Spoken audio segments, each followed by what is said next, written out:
Marge and the kids are waiting for Homer to join them for Sunday dinner. Hello, family.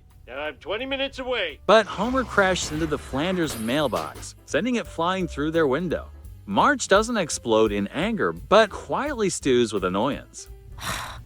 Forget it. At work, Homer, Lenny, and Carl discuss how Marge surprisingly didn't react much. Meanwhile, Mr. Burns introduces his guests. This is Nigel, an old boarding school chum, and this Piccadilly Circus walk-up is his wife. Seeing Homer's chaotic marriage, Nigel challenges Burns to a bet, offering £5 million that he can ruin the Simpsons' marriage. Monty, I can break up that couple, and I'd wager $5 million on it. Dollars or pounds? Pounds. Sterling or flesh? Sterling this time. Oh, that money is as good as mine. Burns, excited by the scheme, quickly agrees. Later, when Marge brings him a picnic lunch, he surprises her by actually eating a carrot, a rare moment of thoughtfulness. However, things take a turn when Nigel convinces Homer to join him at Moe's Tavern after work instead of heading home, warning that Mr. Burns wouldn't be happy otherwise. And I want to get home. Now, I'm an old friend of your boss's, and if you turn me down, it will not go down favorably.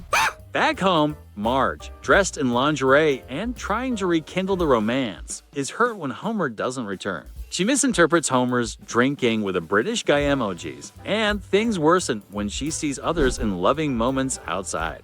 Chief Wiggum gifting his wife jewelry, and Ned Flanders giving harps to the spirits of Edna Krabappel and Maud Flanders. At Moe's, Nigel keeps nudging Homer to pull further away from Marge. Yeah, listen, Dr. Doolittle, I like hearing you talk, but I gotta get home. But Homer's love for her remains faithful. He finally heads home, even punching Moe when he discovers that Marge is the Midge Moe often talks about. Who are you talking about when you say Midge? Why, Marge, of course. What the... Despite this, Nigel is still determined, hinting that he has a more elaborate plan to break up the Simpsons while profiting from it. Back at home, Marge refuses to listen to Homer and goes to bed crying all night.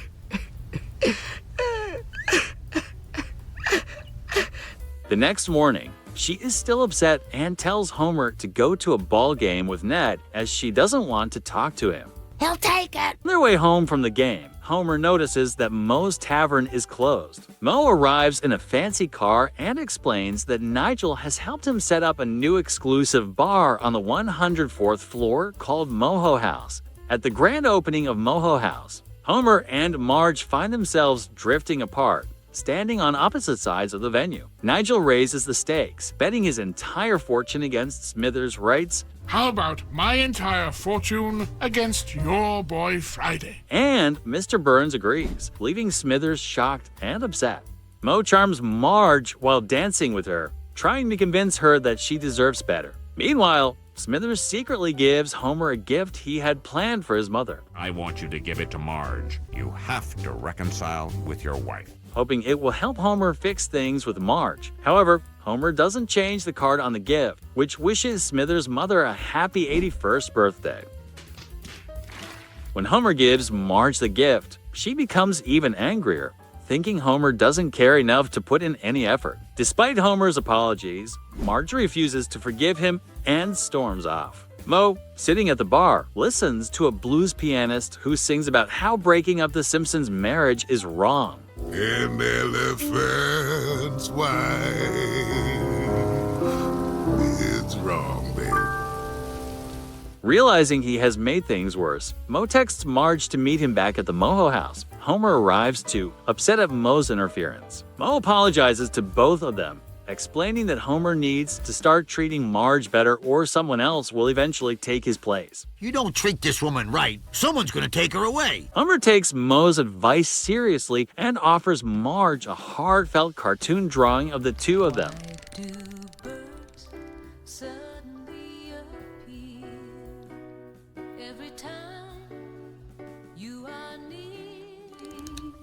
Okay, we haven't achieved all our dreams, but the day I met you, I had them. Showing his love in a way she understands. Marge is touched and decides to forgive Homer, and they reconcile. Burns wins the bet.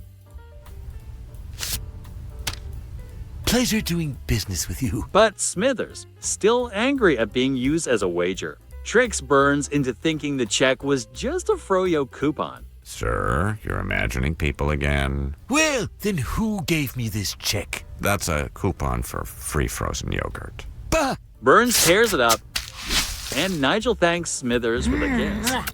In the end, Mo returns to his old tavern while Burns agrees to give Smithers a better employee contract. It's good to be back.